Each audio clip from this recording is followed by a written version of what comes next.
सहस्राशीर्षा पुरुषः सहस्राक्षः सहस्रापात्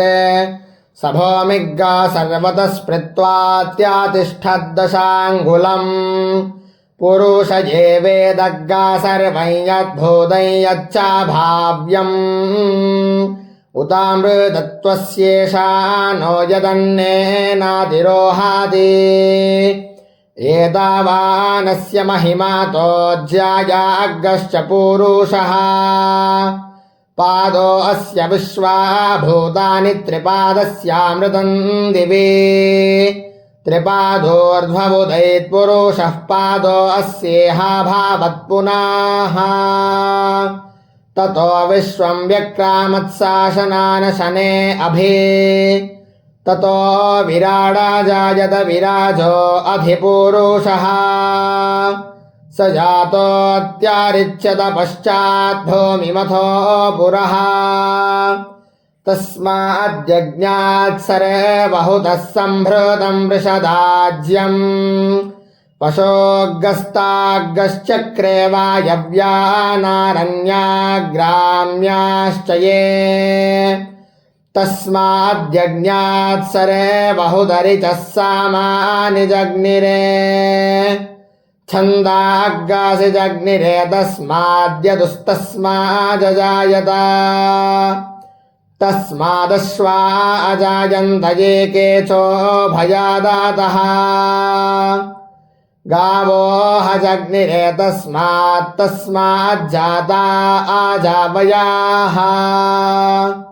तं यज्ञं बर्हिषि प्रोक्षन् पुरुषं जातमग्रतः तेना देवा आयजन्त साध्यार्षायश्च ये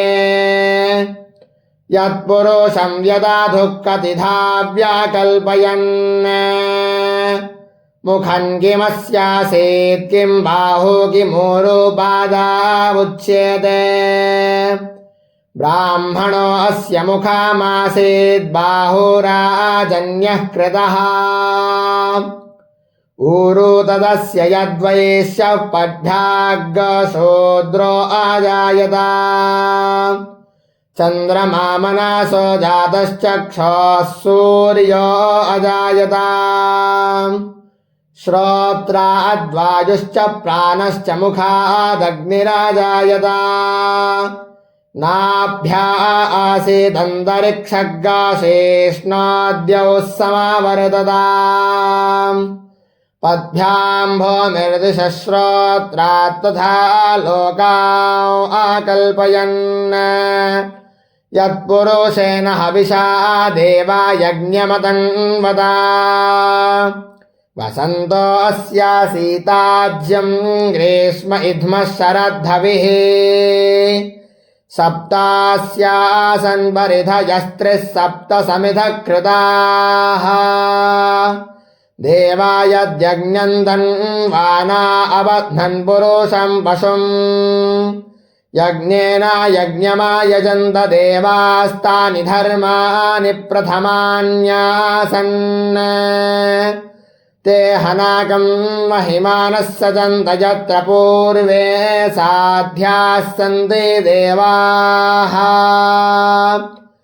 अभ्यः सम्भृतः पृथिव्यैरसाच्च विश्वकर्मणः समावर्तताग्रे तस्य त्वष्टा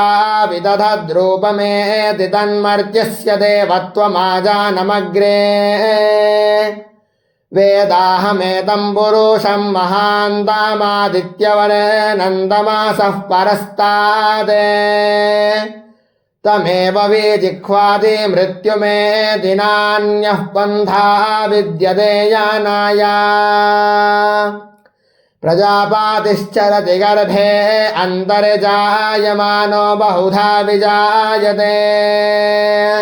तस्य योनिं परिपश्यन्ति धीरास्तस्मिन् हतस्थुर्भुवनानि विश्वा यो देवेभ्यः आतपाति यो देवानां पुरोहितः पूर्वो यो देवेभ्यो जातो नमो रुचाय ब्राह्मये ऋचं ब्राह्मं जनयन्तो देवा अग्रे तदब्रुवन् यस्त्वैवं ब्राह्मणो विद्यात् तस्या देवा आसन्वशे श्रेश्चाते लक्ष्मीश्च पत्न्या अहोरात्रे पार्श्वे नक्षत्राणि रूपमश्विनौ व्यात्तम् इष्णह्नीशानां मा ईशान सर्वलोकं मा ईशानाम् हरिः ओम्।